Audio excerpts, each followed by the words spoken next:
आप सभी को क्रिसमस की हार्दिक शुभकामनाएं। आज ही के शुभ दिन जीसस क्राइस्ट ने इस धरती पर जन्म लिया था। आइए आज हम उनके जन्म की पूरी कहानी जानते हैं। लगभग 2000 साल पहले जब यहूदिया जुडिया, जो अब इजराइल का हिस्सा है, में राजा हेरोदेस किंग हेरोड का शासन था, तब परमेश्वर ने गैब्रियल नाम के एक फरिश्ते को नासरत नाजरत में रहने वाली एक युवा महिला के पास भेजा। उसका नाम मरियम मेरी था और उसकी शादी यूसुफ जोसेफ नाम के एक नवयुवक से होने वाली थी। गैब्रियल ने मरियम से कहा, पीस बी विथ यू, परमेश्वर तुमसे खुश है और उन्होंने तुम्हें आशीर्वाद दिया है। मरियम फरिश्ते को देखकर आश्चर्यचकित थी और सोच रही थी कि फरिश्ते की बात का क्या मतलब है। फरिश्ते ने कहा, डरो मत, ईश्वर की तुम पर बड़ी कृपा है। तुम एक पवित्र आत्मा के माध्यम से गर्भवती होगी और एक बालक को जन्म दोगी और उसे तुम यीशु जीसस कहकर पुकारोगी। वो परमेश्वर का अपना पुत्र होगा और उसका राज्य कभी खत्म नहीं होगा। मरियम डरी हुई थी, लेकिन उसको ईश्वर पर भरोसा था। वही हो जो भगवान ने चाहा है। मरियम ने फरिश्ते को जवाब दिया। गैब्रियल ने मरियम से ये भी बताया कि उसकी कजन एलिजाबेथ, जिसे सब लोग मानते थे कि अब वो मां नहीं बन सकती, को भी एक पुत्र होगा जिसे ईश्वर ने यीशु का मार्ग तैयार करने के लिए चुना है।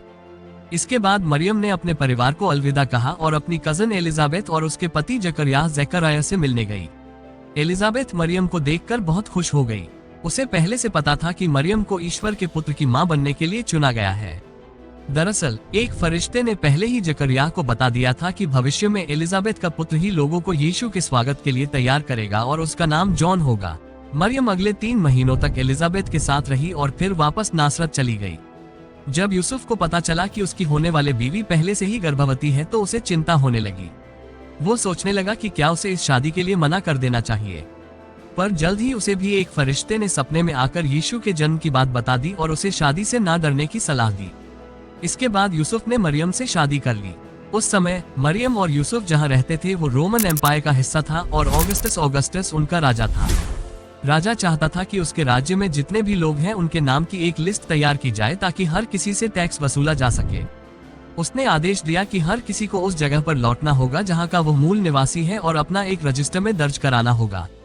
इसके बाद मरियम और यूसुफ नासरत से 70 मील की यात्रा करके बेतलहम पहुंचे, क्योंकि यूसुफ वही का मूल निवासी था। ये यात्रा वैसे ही कठिन थी, पर मरियम के गर्भवती होने के कारण यह और भी मुश्किल हो गई थी। जब वे बेतलहम पहुंचे तो नाम रजिस्टर करवाने के लिए वहां पहले से ही इतनी भीड़ थी कि उन्हें वहां रहने की कोई सही जगह ही नहीं मिली। ठहरने की एकमात्र जगह जो से ढूंढ पाए वो थी जानवरों के बीच। बल्कि उस समय लोग खुद को गर्म रखने के लिए अक्सर घर के अंदर जानवरों को रखा करते थे, खासतौर पर रात के समय, और यही वो पवित्र जगह थी जहां मरियम ने प्रभु यीशु को जन्म दिया। बेतलहम के बाहर मौजूद गड़ेरिये जब रात भर अपनी भेड़ों की देखभाल कर रहे थे। जब सुबह हुई तब उनके साथ भी एक आश्चर्यजनक घटना हुई। गली सुबह एक फरिश्ता उनके सामने आया। गड़ेरिये पहले तो उसे देखकर काफी डर गए, पर फरिश्ते ने उनसे कहा, डरो मत, मेरे पास तुम्हारे लिए एक अच्छी खबर है। आज बेतलहम में तुम्हारे लिए एक रखवाले ने जन्म लिया है और वो तुम्हें जानवरों की चारा खिलाने वाली एक नांद में मिलेगा। इसके बाद कई और फरिश्ते प्रकट हुए और आकाश में प्रकाश फैल गया और वे ईश्वर की प्रशंसा में गाने लगे। फरिश्तों के जाने के बाद गड़ेरियों ने आपस में कहा, चलो बेतलहम चलते हैं और वहां जाकर देखते हैं कि क्या हुआ है।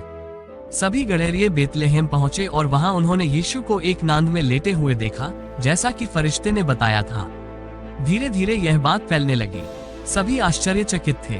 जब यीशु पैदा हुए तो आकाश में एक नया सितारा दिखाई दिया, जिसे देखकर दूर दराज देशों में रहने वाले ज्ञानी व्यक्ति भी समझ गए कि किसी महान राजा का जन्म हुआ है, और वे उपहारों के साथ नए राजा की खोज में निकल गए और अंततः उन्हें बेतलहम में ढूंढ निकाला और अपने साथ लाए कीमती उपहार भेंट किए।